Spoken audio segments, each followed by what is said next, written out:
Hello, everybody. Welcome in to the NBA Front Office Show. It's Saturday. You know what that means. Front Office Saturday Live Weekend Update Edition. Let's go. Happy to have y'all here. We were kind of busy yesterday, coming off of Christmas and all of that, so decided we were going to do our live show on Saturday this week. Happy to see everybody here. We got a lot to talk about going on around the NBA here on a fine Front Office Saturday. Keith, where do you want to start with all of this? Yeah, I think we start with Giannis is coming back tonight. Sure. It looks like no update to the trade stuff with him. He has not asked for a trade. The Bucks won't trade him till he does. The Bucks are telling everybody under the sun that they are looking to add to their roster versus removing anybody. They're especially Giannis. So that's all kind of in a very much a holding pattern. I guess is the best way to put all that as far as trade-wise goes. But for the Bucks, great that they're going to get him back. They've slipped to 12-18 on the season. They're 11th in the East. I think they're 2.5 back of the Hawks, who are now in 10th because the Bulls are on fire and keep winning games. So we are in a spot where the Bucks. I think Giannis needs to. Or rather, let me rephrase. Milwaukee needs to start winning with him back in the lineup at a pretty healthy clip here. Otherwise, I think we are going to get that trade request. Yeah. So this good comment said, "Is Giannis really a prisoner? All he has to do is say 3 magic words, and he's gone." Right? Yeah. That's the thing. What are the 3 magic words? Are they? Please I want out. Trade me, please. Trade I want out. Yeah. Well, I'm sure the Bucks would prefer it's "I love you." Get me out. Yeah, I love you. Yeah, that'd be funny. What was it that Eric Bledsoe said? I don't want to be here anymore. That's right. I don't want to be here anymore. But he was at a hair salon. He didn't want to be at the hair salon. That was definitely what he was talking about. He was having a hard time there. So, yeah. Anybody believes that, I got a bridge in Brooklyn I would like to sell you. I own it free and clear. Look, Keith, I think I've landed at this point with the Giannis thing. First of all, Giannis complaining about people talking about a trade. Get me to New York, but that's more. Could go with "I love New York." I love New York. Maybe that was it.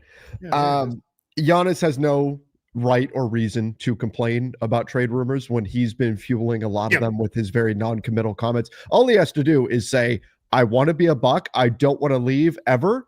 That ends everything. Or the other way, say, "I want to be." He just has to pick a direction one way or another. And I get him wanting to give the Bucks time to figure things out. He loves Milwaukee. I think if he had his choice, he would like to contend in Milwaukee. I don't think it's possible to do both those things. Agreed. So he has to decide, do you want to be a Buck or do you want to contend? You're going to have to pick between those two. So make the decision, and then that will either ramp up the trade rumors because you want to be traded, or it will put an end to them because you don't. And I would not fault Giannis at all if he says, "You know what? Being a Milwaukee Buck for my entire career means more to me than having a better shot to go contend for a title right now." That's okay. He will face criticism for that, but he will also face criticism if he asks out of Milwaukee, right? That it's going to happen. He's going to get criticized no matter what because people love to pile on and all of that. If he decides, we always praise players who want to win above all else and everything. I think there is a very special relationship that's developed between a player and a city, especially when that player spends their entire career there. It's something that we see far too unoften or infrequently these days. And if Giannis were to decide, you know what, I love Milwaukee too much, I want to stay here, I want to see this out, and if that means I don't get a chance to contend for another title, I'm going to do everything I can to make it happen, to contend. But if it doesn't happen, staying in Milwaukee means more to me. More power to him. I would praise him for that. That's totally fine. But he just needs to make the decision. Yeah, completely agree. I think if Giannis is in a place where what he wants most is to stay with the Bucks, good for him. If Giannis decides, you know what, we're too far away, I want to win, good for him. I'm not going to fault him either way here. And I promise I'm not playing both sides on this. I just think there's not a bad decision here. Where I will criticize him is if it is, I want to play for Team X and Team X only. And if I don't get traded there, whether that's right now or that's this coming summer, that starts to become the problem, right? That's where it is. All right, now you're making it too hard on your team to make as good of a deal as they maybe could with all that. I don't like that approach to a trade, but yeah, I mean, when you've done a decade or more, you took them to the mountaintop, you won a title, you did it. I don't know that he owes them anything. And it's funny, I've seen now Bucks fans kind of coming around to not like, hey, we want to trade this guy or anything like that, but it's like he doesn't owe us anything. Like let's just get him somewhere where he can win and be happy. And I think that's kind of where you get to in these spots. But if everybody decides, you know what, best thing is, yeah, it's a down year, but we're probably gonna have a pretty good draft pick. Remember, they get the worst of theirs in the Pelicans pick, which will go to the Hawks.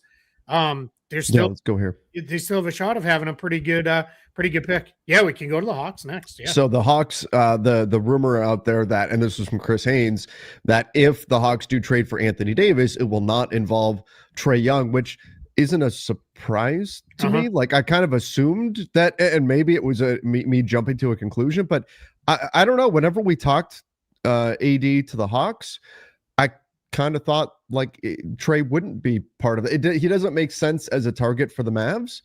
So we always kind of thought that would be, and maybe it's a little awkward because he's already been there, but it would be around the expiring contract for Kristaps Porzingis would be the primary, matching salary piece with other stuff being added in to a deal. And if I'm the Hawks, I want Trae Young to be there with AD because AD is the kind of player that fits, in theory, very well with Trae. So, and now this question asks, is that the same as them saying he's not on the market? No, that's going a step too far. But I do think it makes sense for the Hawks to say, no, you know what? We want to pair AD and Trae Young rather than, move Trae for Anthony Davis.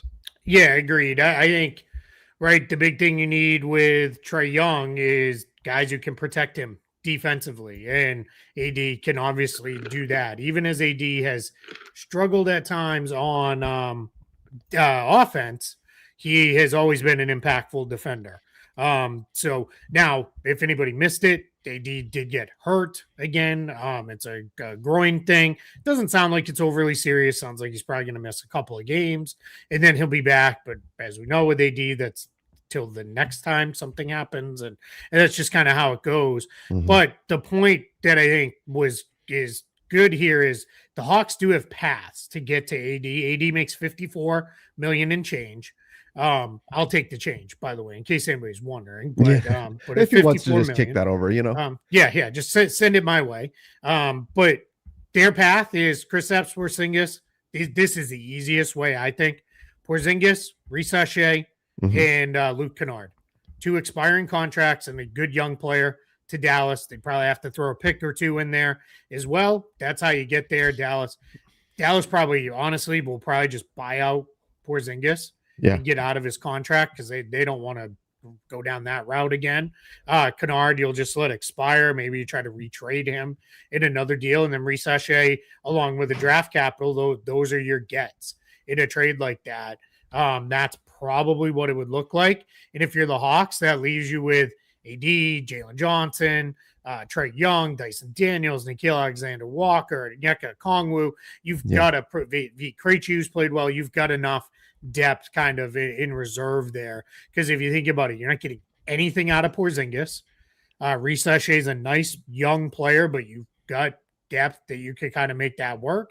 And then Kennard is falling out of the rotation as well. So I think they're in a spot where let's just kind of explore this, and there are paths without trading Trae Young. Yeah, I think it would make some sense. Now, have the Mavs won too much to really bottom out already? Yeah, I kind of wonder that as well. I mean, they're playing okay, right? Yeah. I kind of think AD's not going to move. That's my opinion now. I think if anything, that might be let's see where the rest of the season goes. If and when Kyrie returns, sounds more like when than if. Let's see where the rest of the season goes. If AD can give us some level of healthiness the rest of the way, we get Kyrie back. Maybe we can be kind of frisky in the play-in tournament, and then we're set up to be pretty solid going into next year. And then we'll have discussions with AD on the contract extension and all of that. We did get a little bit of that reporting with Rich Paul of its extension discussions haven't really gone anywhere yet. I think that's going to be the ultimate like kind of dividing line here is. Are you going to extend him or not? If you're not, then let's look at moving him. But I just don't know that that's going to happen. And a big part of that is just went through it. I mean, the Hawks have to give up 3 guys who make 30, 14, and 11 million. It's a big number to get to. It's not an easy trade to make. Well, and on top of that, as far as, not moving AD right now, all the reporting has been that teams that are trying to buy on AD are trying to buy at a bargain. And if the Mavs, beyond just the roster building of it all moving forward, but also optically, if you flip AD for a package that is not all that exciting, Mavs fans are going to be like, well, we traded Luka for this. Really, this is what we're doing. And I know that's not the way you should look at it. I know what's done is done, and you have to make the best move moving forward. But the Mavs, I think, do have to be a little bit concerned with the optics of any kind of trade that they make, given the relationship they've had with their fan base lately. So it's another factor in all of this. I agree with you. I think ultimately teams will be hesitant to give up the big offer for AD, and part of it is that contract situation, that extension that you're talking about. If you are, it's not just, does Team X want AD? Does Team X want to give up stuff to get AD? Because I think you can check those boxes and have teams that will say yes. The question that I think will give teams pause is, does Team X want to be the team to get AD and be the team to pay him $75 million when he's 37 years old if he wants a max extension? That's, I think, the part where we'll hit a few no's from teams and make it difficult for teams to give up the kind of assets that Dallas would want in return, to the point where I think Dallas looks at it and says, we could take this subpar trade package, or he's still a really damn good player. Let's just keep him. And I think that's ultimately where this will land. Yeah, I think in the West, too, I think we have a clear top 7. I'm willing to keep Phoenix in there. I know they've been a little up and down more recently, but I'm going to keep them in there. I'm now willing to put the Warriors in there. I feel Golden State, and this was something I probably didn't pay enough attention to early in their struggles. They had a very road heavy schedule, and we've seen they have not been a good road team for the last several years. Now it's starting to rebalance out, and lo and behold, they're starting to win again. They also had some injuries, so I think they're okay. I think Memphis is now playing pretty good, so I think we kind of maybe have our 9 in the West. Then it's going to be who wants that last play-in spot. That's going to be Dallas, Portland, the Clippers, the Jazz. Maybe we have a Jazz question that we'll get to in a little bit, but nobody's standing out there. I thought it was going to be Portland. Hasn't been Portland. Clippers have no reason to lose games, so why not push if you're the Clippers, unless you start getting really great trade offers for your guys. So I really, if you're Dallas, why not take your chances and see where it goes? Sure, you might as well. All right, while we're on the AD topic, can the Warriors really get AD? Yeah. What could that look like? Yeah, I saw that same report. This was also it's all really one report that got kind of chunked up into 2 from Chris Haynes, but he talked about the Warriors of Mulder making a run. All right, so we start with Kuminga. Sure. Here's your first piece, just $22.5 million team options. So even if you're we're not big Kuminga fans, you could decide to trade him yourself. Sure. If you wanted to, if you're make it a Dallas 3-team trade, whatever, or a 3-team trade or whatever, right? But that's $22.5 million. I already went over. AD makes over $54 million. You still have $30 million you have to get there. That's where it starts to be, unless you are really going to say, here's every bit of our depth. It's Draymond. It's got to be. Yeah. And I mean, instead of sending him to the locker room, do you send him to Dallas? Is that what we're doing here? Or another team? If you're Dallas and your goal for trading AD is to build the future around Cooper Flag, Draymond doesn't exactly fit that either. Yeah. So then what are we doing? Yeah, we're probably going to a third team, right? A third team jumps in, maybe even a fourth team comes in, kind of facilitate and help out, and somebody else wants Draymond. I will say this. I don't know if people might have missed this, right? Because it's been the holidays and a lot of things going on. But in a recent, I don't think it was the post-Christmas Hoop Collective. I think it was the one right before that. They came out on Christmas Eve. They talked about Draymond and the whole walking back to the locker room and not coming back into the game, which now seems like everybody's like, hey, stuff happens. We've put it behind us. But at the end of that whole discussion about, are the Warriors finally ready to kind of say it's time to move on from Draymond? We've had enough. And Brian Windhorst said at the very end of that, which he does the whole "don't aggregate me," but he goes, "I won't be surprised if there's more to come on Draymond and the Warriors soon." And I don't think it was just him and Steve Kerr like, we're buddies again. Like, maybe I'm reading too much into it, but he threw that in. He's very good at that. He slid that in it's right at the end of the pod. If anybody goes back and listens to their episode that came out on Christmas Eve, because it's like in the last like 2 to 4 minutes that he put that in there. So I don't know. Maybe they are a little more open to moving Draymond than they have been in the past. Interesting. Did you see the stat going into the Christmas game where maybe we've even already talked about this, that he had more turnovers and more fouls than he had baskets made this season? Wow. I didn't see that. Crazy, that's right? Crazy. Yeah. Yeah, that's nuts. Wow. Yeah. Yeah, it was like 72 baskets made, 75 turnovers, and like 82 fouls or something. But your point is not that Draymond is bad or Draymond is holding back this team, right? It's not my point. He's awful on offense. On offense, sure. Offense, he is just brutal. And he's no longer defensive player of the year, Draymond, most dominant defender in the league that we had seen for a while. Like, he's just not that guy night to night on defense anymore. I don't think how bad he is offensively makes up for the defense. Doesn't make up for that anymore. Well, that'll be interesting to see then. If that's the case, then who's buying on Draymond? Yeah, I don't know. That's the tough thing. It'd have to be a team that's like, what we need is the one kind of gritty locker room vet that can put us over the top with this. The Warriors on the season are plus 1.6 with Draymond on the floor compared to off. Yeah. It's not nearly. I don't think he is bad, but if you're going to also have nonsense and other stuff, maybe it is time to. 3 years ago, he was plus 14. Peak Draymond was like plus 14.6. Like, he was a huge difference. So far this season, it's not changing much when he's on the floor or off. Nope. And they certainly need a 5. And of course, wrapped up in all of that is the context of who's on the floor around him, and all that stuff's important. So don't take that as the end all be all. But yeah, I mean, if you get a dominant 5 like Anthony Davis can be, he may want to call himself a 4, whatever you want him to be, right? But if you could get that guy, maybe it would make some sense. The question becomes, though, Dallas, I don't think it makes sense for Draymond.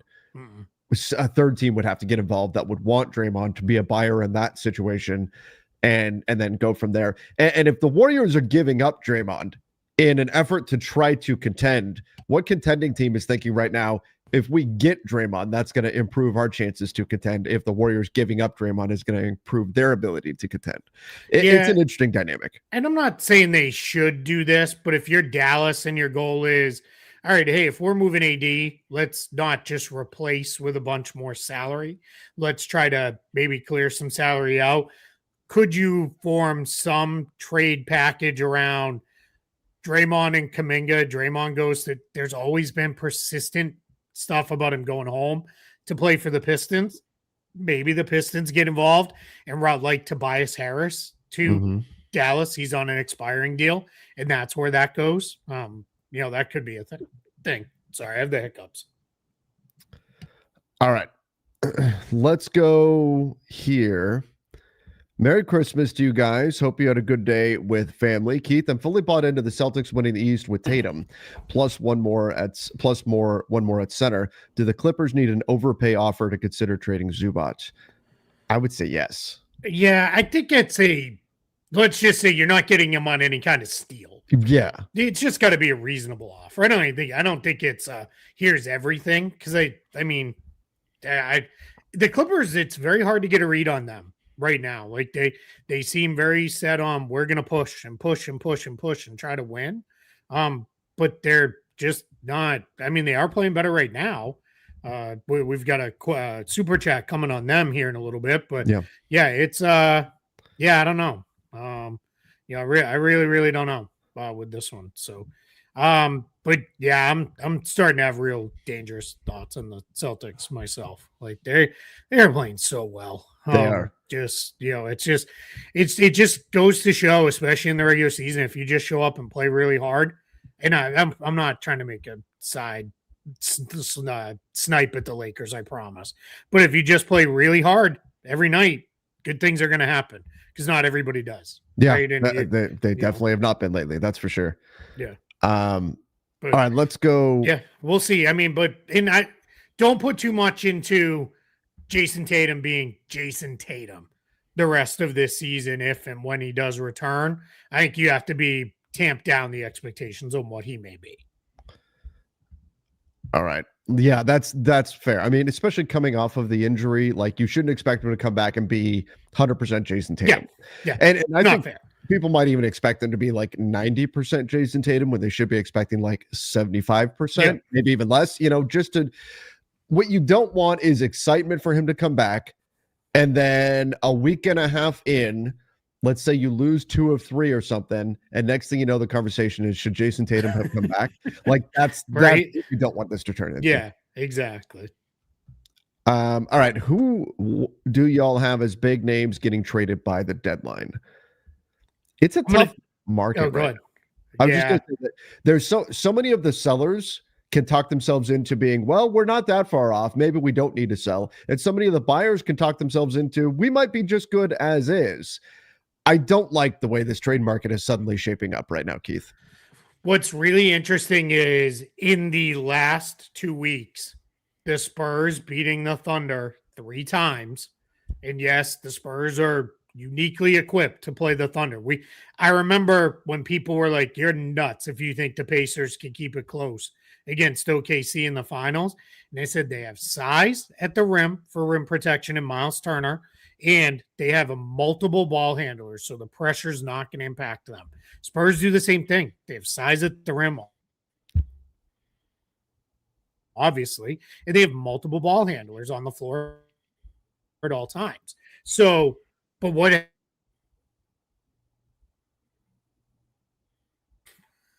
I glitch out? Yeah. Oh, sorry about that. I don't know what's going on. No worries. What I was going to say is they have, with all those ball handlers that the Spurs can put on the floor, it's different. A lot of teams can't necessarily do that, right? But the Thunder they're no longer seen as like inevitable, unbeatable, Thanos, I am inevitable. There, people are starting to think a little bit more, hey, wait a minute, maybe we have a chance. Now, what that means is that kind of slows everything down today, but it should, a month from now, you're going to have teams that are like, let's go get a guy. Let's go get a guy. But what you need some more sellers to pop onto the market. And we just don't have that yet. Yeah, exactly. All right, let's go here. Lakers are in big trouble. Fire Sleep Linka. Well, people are getting mad at Rob. Why has Rob Pelinka not done anything yet? 29 teams are saying, why have our GMs not done anything yet right now? We haven't seen a trade happen yet on the trade market. As far as, do the Lakers need to make moves? Yeah. The biggest concern, Keith, obviously Austin Reeves getting injured is devastating, horrible to see. This team has been crushed by injuries all season. They've found ways to overcome, but there's a reason why they've had the second most starting lineups in the NBA on the season, and it's not been by choice. They've been getting just crushed by injuries week after week after week. And now here's a big one with Austin Reeves being out for, I'm just figuring he's out till the All-Star break. Based on other, that's what I'm thinking is realistic. But as far as the Lakers being in big, big trouble, I'll tell you what, like, if we want to get into trades, we want to get into transactions and all that, there has to be a baseline level of playing hard, playing at an NBA level, competing. If they don't have that, trades, tactics, all that other stuff is out the window. So that's number one. Unfortunately, where we're at with this team after the last couple of games, they've got to figure out if they want to compete. And then from there, if the answer is yes, if the answer is no, then pack it up. But if the answer is yes, then we get into what trades can you make, what tactical changes can you make, what else can you do to help right the ship. They still have a great record on the season. Somehow, despite how poorly they've played lately, they're still the 4 seed in the Western Conference. That won't last long if they keep playing like this. But before we get into all that, you've got to find out, does this team have any heart? Because to no-show Christmas Day the way they did was very disturbing to me. Yeah, the last few games, there is no there are no second and third efforts being made where you move the ball on them, just make that extra pass, that extra closeout in rotation just isn't there. And I have watched enough of Marcus Smart throughout his career.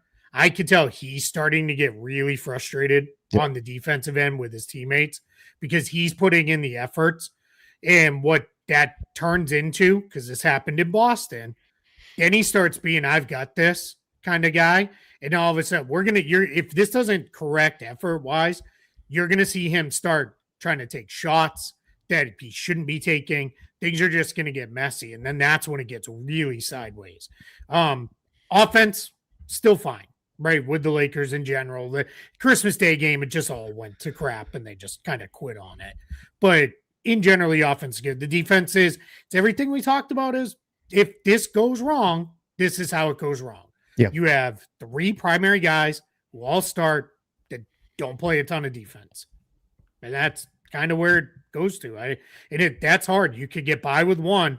You can get by with 2 if you're really good offensively. You cannot get by with 3 players. And then you have DeAndre Ayton, who I think his effort's generally okay. I just don't think he has any idea what he's doing. I think he's constantly in the wrong places, and it's just kind of mad. He is not the kind of big who is I'll clean this up behind everybody else big. That's just not what he is.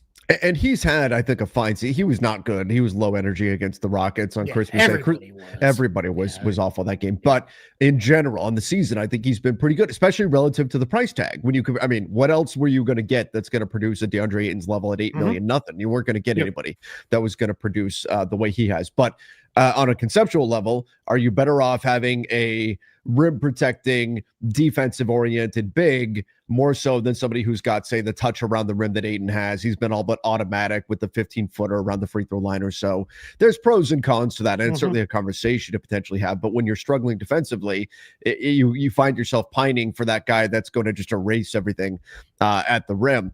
As far as the starting lineup, they're a massive net negative with their starting 5 on the floor right now. I think there's significant changes that have to be made there, and I also think we're at a point where having Rui, Luka, and LeBron on the floor as a trio has been such a net negative because they all basically want to defend the same player. That it's created a number of problems for this team on that side of the ball. So they've got a lot to figure out. Should this dampen the Lakers' spirits or efforts, I suppose, on the trade market? Like, should their recent play, like if you're the front office, should you need to see this team show some fight, which they haven't in the last week? It's been a rough week before you're going to go make a trade. Yeah. Before I'm giving up draft picks or taking on significant money into next season, I am not committing. I need to see more in the next month before I go. Obviously, if an incredible value falls in your lap, you do it. But yeah, I am not going crazy on giving up draft picks. They don't have enough draft capital, and they potentially have all this cap space next year. Yeah. I don't want to give up any of that if it's win a round. Like, that's not, I mean, you're closer to that fan base than anybody I know. That's not going to please anybody. That's not going to mean anything to Laker fans. It's like, okay, cool. We got eliminated 2 weeks later than everybody else. Who cares? Right? That's just not a thing. Like, if they win one round, like, they need to be, I would say, for anybody to feel good, it needs to be West Finals, in a competitive West Finals, which means you were right there in the mix to get to the finals. Other than that, then it's not the right deal. And if I'm the front office, I'm going to look at it as I look at it today. They are not on the level of OKC, the Spurs, the Nuggets, probably not the Rockets when they have their guys. Like, they're behind those teams, maybe even Minnesota. And at that point, I'm not going to go all in on trading draft picks and giving up future cap space to try to get to try to marginally improve my team. I think if there was a move for them to make right now today, that move would have to be a move that I feel very confident is not just for this season. If it can help this season, great. but also needs to be something that can definitively help for the future and be a future piece. So when we talk about pre-agency, if you're going to add a piece that you feel like is going to be a long-term fit with the club, okay, I'm okay with sacrificing some of the future, flexibility over the summer in terms of cap space available. If that means adding a piece that will essentially be part of your summer shopping, you would factor it into that. If you could do something like that, that's okay. But it needs to be, hey, it helped us this season, but the real benefit is helping in the long term. At least that's the approach right now. Now, a month ago, this team was playing very well. We were saying, hey, you know what? Give them a shot to go win right now. Of course, you want to focus on the future and make sure that whatever piece you get can contribute in the future. But this team really has something. Give them an opportunity. Right now, I think we're kind of back into a prove it phase, and we've got to see. And that's not all on the players. That's not all on the coaching staff. That's not all in the front office. That's everybody combined has got to show some kind of spark, some kind of fight. Because once that gets shown, then you can get back into like, hey, do we add pieces to bolster this team? Who do they again, play while Sunday? still focusing on that. Yeah, they play the Kings. Yeah, if they're not flying around, is it at home? I believe it is, yeah. If they're not flying around and that's not a blowout win, then I don't know. If they no-show against the Kings, especially JJ Redick has said at practice today, it's going to be an uncomfortable, it's a home game. It's going to be an uncomfortable practice session, an uncomfortable film session, all of that. He made reference to there are multiple players who consistently don't show the care factor. And it sounds like he's going to be calling some players out on stuff. If they no-show tomorrow's game, that will be red flag. Something, the ship is burning type situation if they no-show tomorrow's game for sure. 100%. All right, let's go here. Does expansion change the cap at all? Like, does it grow because of adding two teams and their revenue? Whatever they bring in. So the expansion fees does not. That is not part of basketball-related income or BRI, which is BRI. I'm going to keep it super simple because it's Saturday afternoon and nobody wants a math lesson. But BRI is all the money that comes in, and then they divide it in half. Half goes to the owners, half goes to the players. So the expansion fees, which they're thinking will be somewhere in the 12 to 14 million range, that does not go into BRI. That all goes into the owners because you're basically saying, hey, owners, divvy up your portion of the pie, 2 more slices from 30 to 32 because we're going to assume it's there. So what happens, though, is whatever those teams come in with, TV contracts, ticket sales, jersey sales, food, all the other stuff that they make money off of, that does go into BRI. That would grow. But remember, cap growth is capped. That's not great use of language there, but it is capped at 10%. That's the max it'll ever grow in a given season. So we'll kind of see where it goes from there. All right, let's go here. Blazers losing to the Clippers. I'm ready for some trades. Thibault, Robert Williams, always injured, taking roster spots we could use. Yeah, I mean, you have between now and February 5th to trade those guys because they've been, perpetually injured. Unfortunately, because they're both very good. I like both those guys a lot. They're just unfortunately always hurt, but both on expiring contracts, they have balked at any kind of trade offer that's been given to them. They've asked for a lot, I think, in exchange for both those guys. Now's your chance. You've got between now and February 5th to move them. Otherwise, I think they walk away. That is the classic. We need up here. Teams are offering down here. It's got to come closer to the middle. Yeah. Like, that's all it is on those guys. Or you really want Rob Williams? Like, can we do a bigger deal where Jeremy Grant moves in a trade or something like that? But yeah, I mean, Portland is sitting every night on a minimum of minimum of 5 roster spots that aren't that are in street clothes, because Damian Lillard, Scoot Henderson, Matisse Thybulle, Jeremy Grant right now, and I'm missing somebody else because it's not Rob because he's in and out of Blake Wesley. So that's 6 guys that are out of the lineup almost every night right now. And then Rob Williams is play a game, take a game off, play a game, take a game off. Drew Holiday's another one. So I mean, I think that's how I get to 6. But the point is, you're basically watching a team that has like 8 real players available to them most nights. And a couple of those guys are guys like Ryan Rupert and Dwap Reith, who are nice when they're your 14th, 15th men. When they're playing real rotation minutes, it's just not good enough. Yeah. Yeah, and so that's why they're sitting where they're sitting right now in the Western Conference. Now, next season you get Dame back and everything, but I do think there are, and this is when we talk about the trade market and teams not ready to sell, teams not ready to buy. This where you do get the teams that are ready to go do something. There's just not enough of buyers or sellers on the market right now, and maybe that'll change over the next few. It typically does, but we'll see. I'm going to grab a couple just quick, Blazer. What's going on with Scoot? They keep saying he's close, but he's been close for I don't know how long now. He's got a hamstring injury, and it's just who knows. And then Kamara has regressed this year for the Blazers. 3-point shot has been sketchy. He's having to do too much. He is not. We are now seeing Tamani Kamara, really nice player. He's your third or fourth option on offense. When he has to be your second option behind Denny Avdia, it's not good enough. And that's where he has been a lot of the season and a lot of their lineup constructions. And it's just he's overtaxed, so he's just not getting those clean looks like he was getting even last year. There's some players when you ask them to slot up in their responsibilities, it drastically lowers their overall value as a player. I think of Nick Batum when he went to Charlotte, and suddenly he's asked to do a ton, and then he goes to the Clippers a few years ago, a better Clippers team, and didn't have to do nearly as much. And suddenly people are like, oh, hey, Nick Batum's suddenly a good rotation piece again.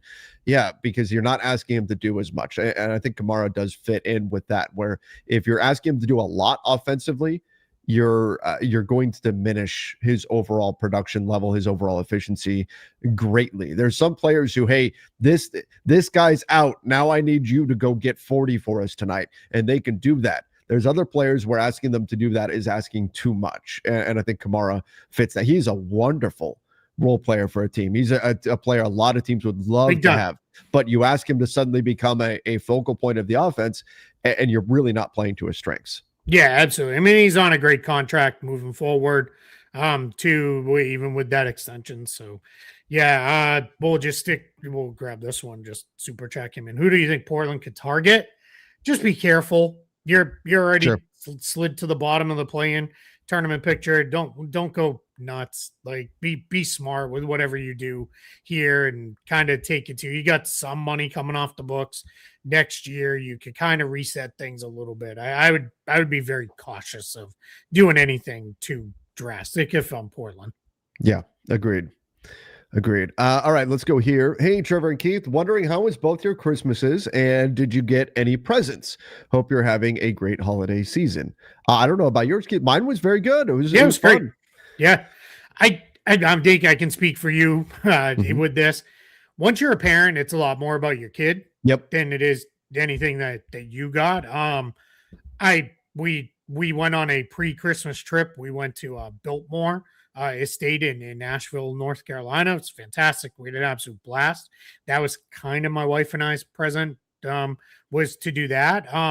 But I will say super cool. My boss, really boss / really good friend at Spot Track. He got me an autographed Victor Wembanyama jersey. Which cool. It's in process. It's going to get framed and then it'll get hung here in my office. So that was super, super cool and, way too kind of him, but yeah, it was absolutely awesome. So that'll become a cherished thing. And it's probably going to start me down a path where I've wanted to get autographed jerseys and get them hung for a long time and put them in an office. And I am now let's say my shopping cart already has a few in there that are not in the budget today, but maybe someday. It's amazing how expensive it is to get stuff framed too. Yeah, it is super expensive. Big time. But so for Christmas, like you said, it's more about the kids. Like I was more excited about watching my daughter react to some of her presents and things than anything else, of course. But we have a little post-Christmas trip that's planned. So I'm excited for that. Also, in terms of what I got, I got a Lakers hoodie. I always get a Lakers hoodie each year. So I love hoodies, sweatshirts, all that kind of stuff during winter. It's unseasonably warm right now, but getting that kind of stuff. I got a Luka shirt a City Edition T-shirt. I got some new shoes, stuff like that. Mostly like practical parent type Yeah. stuff Yeah. that you wind up getting. But no, it was a great Christmas. Hung out.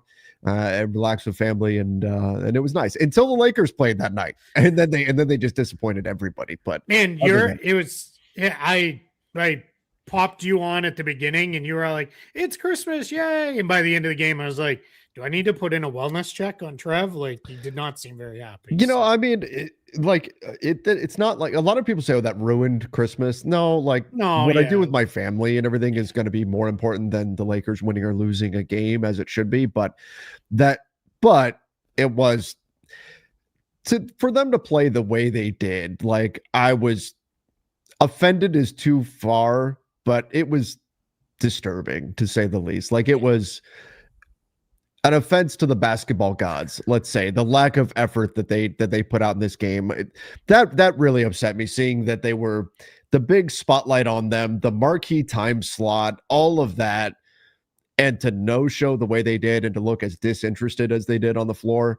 That was upsetting. And it was worse too after anytime you get those games where it's one game in a window, the first three windows, the games were all so good. Yeah. And competitive, and guys were really out there busting their tails to try to win.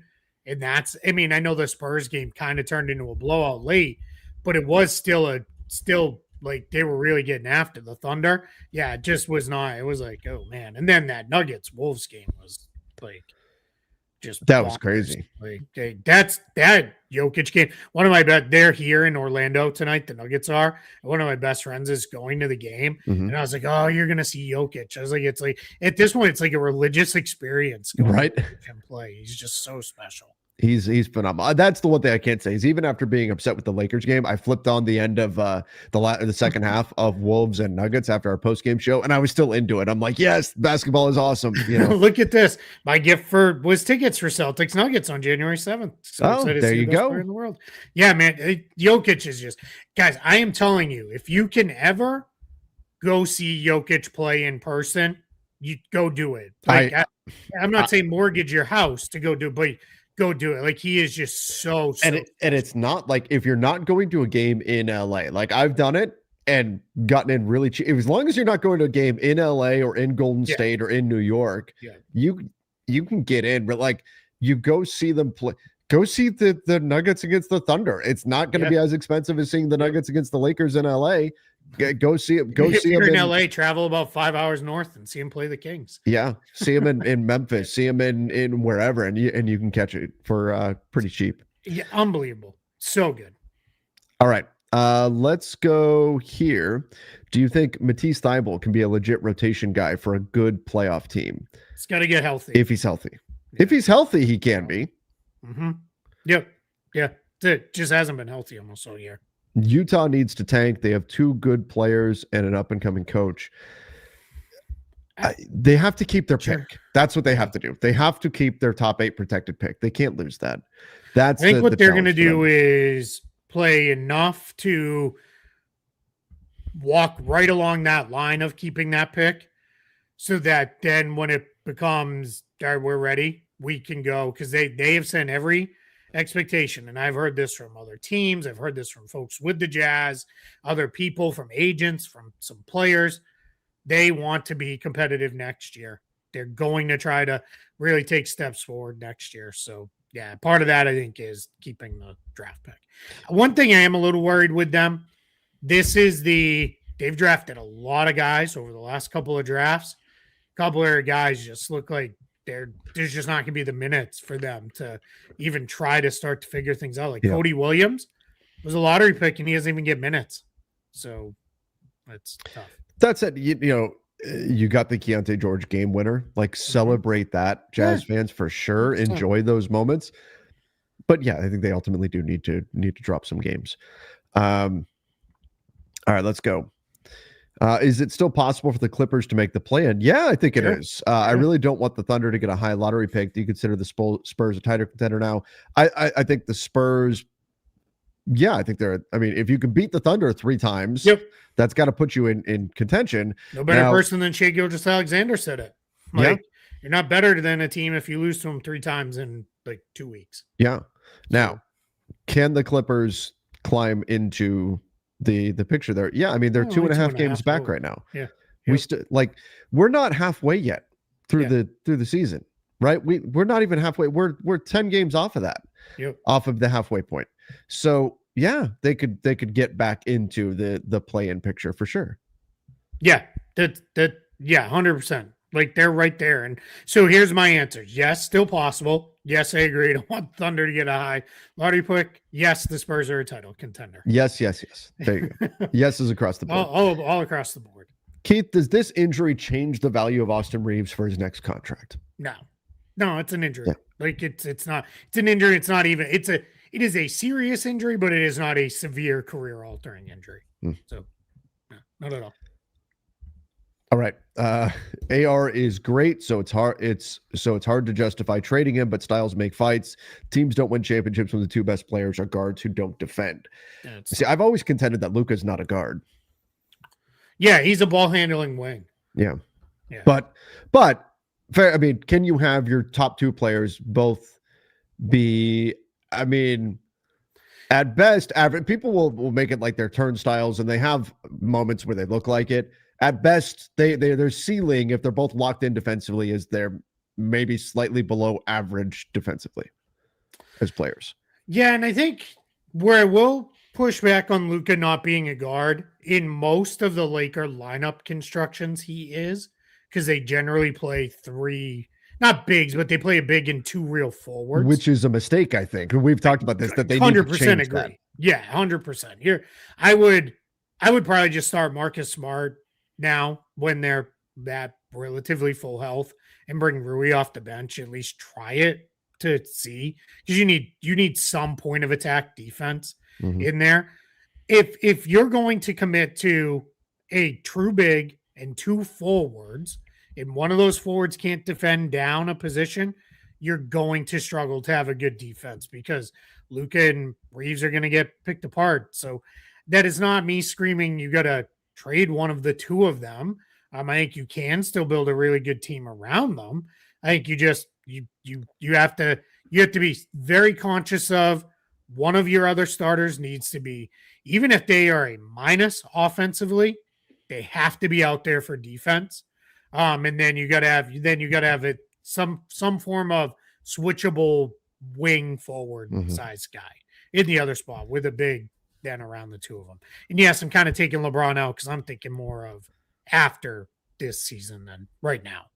Yeah, and Austin has been a positive on defense in terms of the analytics so far this season. What's funny is somebody put together a clip of like the last 17, 18 possessions or whatever against Houston that the Lakers starters played together.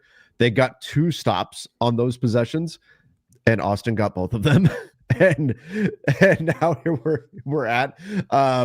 But I do think you have to structure the roster very carefully if you're going to have Austin and Luka as the 2 that you're building around. It doesn't mean you can't do it. The Mavs did it with Luka and Kyrie. They did it with Luka and Brunson.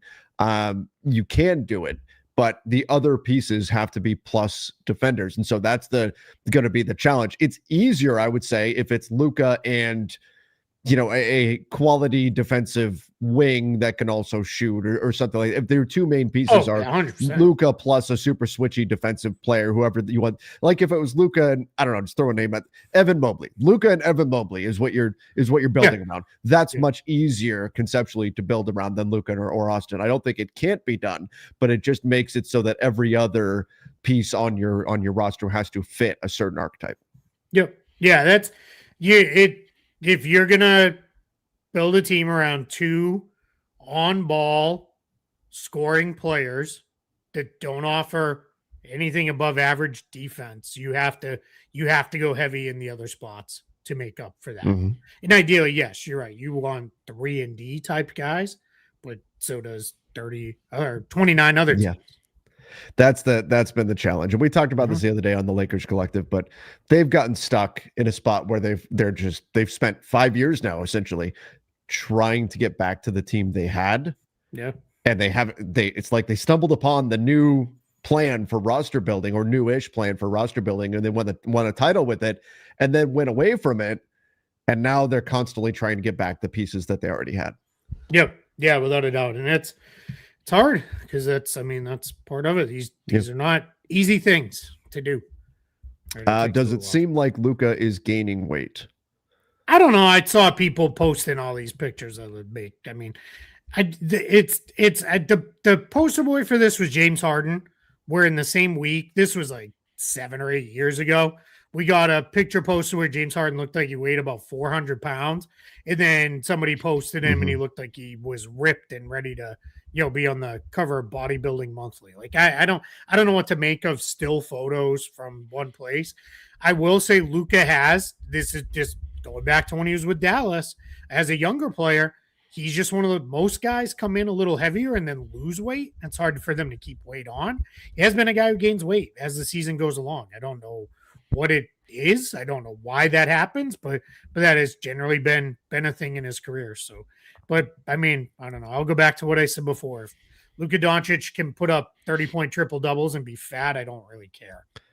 Yeah, I mean, I don't want to jump on him for gaining weight or not. I don't know if he is or isn't. I don't want to base it just on the physical nature of it too. I mean, it just my weight fluctuates a ton, up and down, like crazy. Well, maybe get in the Christmas cookies. I don't know. Everybody gains a little weight. Right. Speaking of which, that's a perfect opportunity, though, to throw to our sponsor, which is Factor. Boom! Look at that. Segue. We're professionals. All right, we'll be right back in 1 minute, everybody.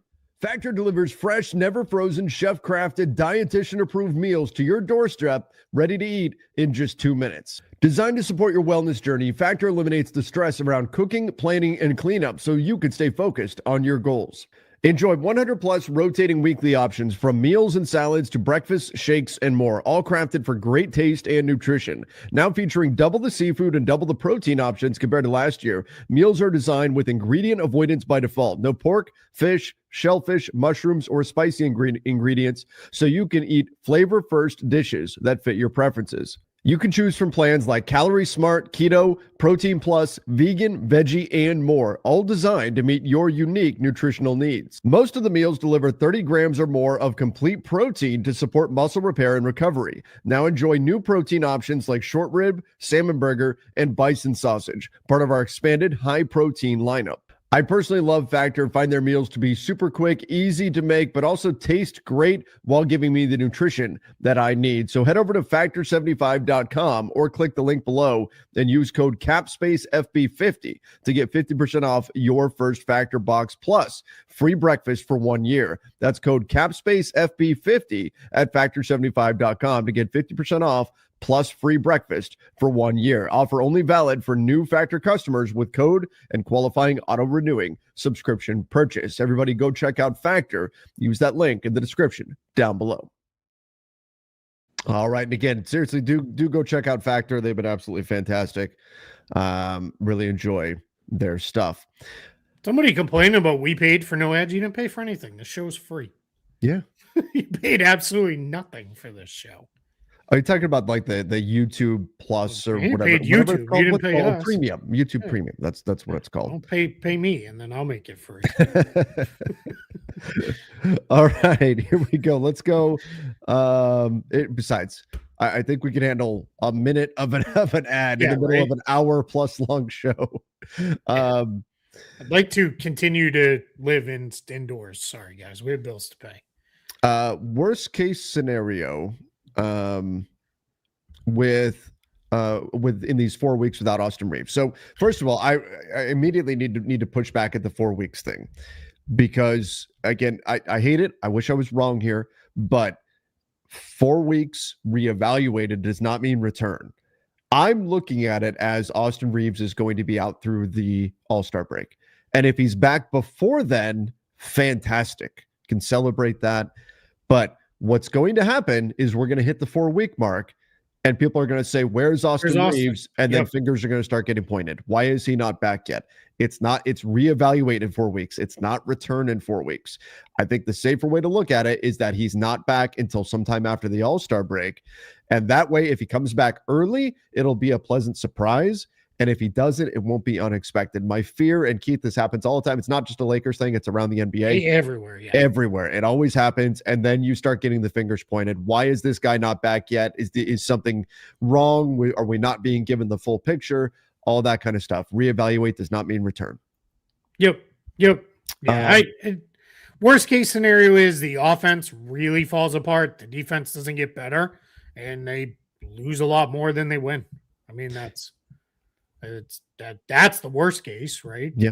I don't necessarily expect that to be how it goes, but that's, I think that's where it is. All right, let's go. As a Lakers fan, I think LeBron should seriously consider retiring. At the very least, his performance no longer justifies his contract. I think the first part's on the table, not right now, but at the end of the season. Yeah, I mean, that's I don't think LeBron knows if he's retiring or not at the end of the season. No longer justifies a big contract. Yeah, I think we're there too. I mean, KD took a non-max contract on his next deal. 35 next time around. Sure. But I know we have defaulted to LeBron wanting a send-off, LeBron wanting a retirement tour. What if that's not accurate? Yeah. I had a conversation with somebody about that. Who goes, he may be like, everything in my life has been a big deal ever. I just want to be done and play his last game and be like, all right, that was it. See you guys later. People were mad at him for talking about how he'd like to spend a Christmas home with family. Yeah. I don't fault him for that. Like, he spent 23 years, last 20 years, I think, straight playing on Christmas. Yep. I don't fault him for wanting to spend Christmas with his family. Yeah. Celtics didn't get a Christmas game this year. Should not have, to be clear. Nobody thought they'd be worthy of playing on Christmas. And a lot of Celtics fans are like, I kind of miss the team playing. And I was like, I don't know. I'm kind of happy for the guys that they got the chance to be off. And then they started into a little bit of a weird West Coast road trip because it started in Indiana, but now they're on the West Coast for the next week. But yeah, I'm glad they got to be home. Like, I get it, right? It's Christmas and we want the best teams and best players there and all that stuff. But I would kind of like to maybe, like, I don't know, once every 3 years you're off for Christmas or something like that. So yeah. It was a really good article. Om Young Musa. Misuk. I know. I do the same thing. I think it is. How you say it, I apologize. But he put it was about all the guys with thoughts about playing on Christmas. And it was very, very, it was pretty much what I think you would expect, but it was really well done. It was a lot of, look, you want to play on Christmas if you're an NBA player, because it means you've earned that right, but it also kind of sucks, which I get. Yeah, definitely. There's a prestige factor to it for sure. Any news on a CJ McCollum trade market? Wizards fan. That'll be a trade week. Week thing at best, just because of how much money he makes. He won't be on the Wizards much after the trade deadline, I wouldn't think. Yeah, well, you're talking about a buyout there, right? Yeah. And Wizards fans, maybe he gets traded too, because I think they would do exactly what they did when they acquired him. All right, who has a guy who makes money into next year? We'll take that guy with a pick, and you get CJ McCollum. That wouldn't surprise me. Who would be that guy? I don't know. Does he go back to Portland? They take Drew Holiday. And then him and Dame are back. I was going to say Jeremy Grant, but I don't think they would want to give a pick. That's 2 years, right? It's too far, but Grant, so. Yeah. That's interesting, though. That's interesting. Yeah. I didn't. That was just popped in my head. No, I don't know. The other thing, the two, is to be just because anybody who makes more than the MLE, we always assume, because that's how it worked forever, that guy will get bought out, that guy will get bought out. Now they can't necessarily join everybody. So unless there's a team like, all right, I'm ready to go to that team, they can't join any of the apron teams and above. So that could slow things a little bit. CJ's had some nice games this year, though. Chris Middleton, not so much. Yeah. Well, All right, let's go here. Trev, considering the Lakers have their pick, I would give up on this season. This is you lose 3 games. You're 19 and what 10, I think, on the season. You lose 3 games, and it's fire up the tank, pack it in, get a good 3-and-D free agents while signing LeBron back to a $30 million contract. When you sign him back to $30 million, you're not going to have the money to go get good free. Right? Yeah, you're not going to have. But I don't know what we'll have to start looking ahead to free agency and look at that class, but yeah. But yeah, signing those, the Lakers will have, depending on what happens with a number of different decisions, they'll have a decent chunk of cap space. In fact, they could potentially be one of the bigger cap space teams in the NBA this summer, but we'll see what all that looks like. But the Lakers having their pick, if you wanted them to get into the tank race, I mean, you have to talk like they go like 0-20 or something, like something that's just not going to happen. Yeah. They'd have to. They've won too much. Yeah, a bunch of more injuries and guys are out for the season. Like, yeah, they're not. Like, there may be teams that don't win 19 games on the season. They're what? Probably not. Like, maybe a little bit, but like what? You could win if you really wanted to be in the tank race. What's the most games that you could win remaining? Would be like 4. Oh, remaining? Yeah.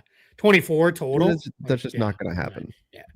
Yeah, they'll fall backwards into wins. Somebody in the chat keeps saying they need to waive and stretch LeBron.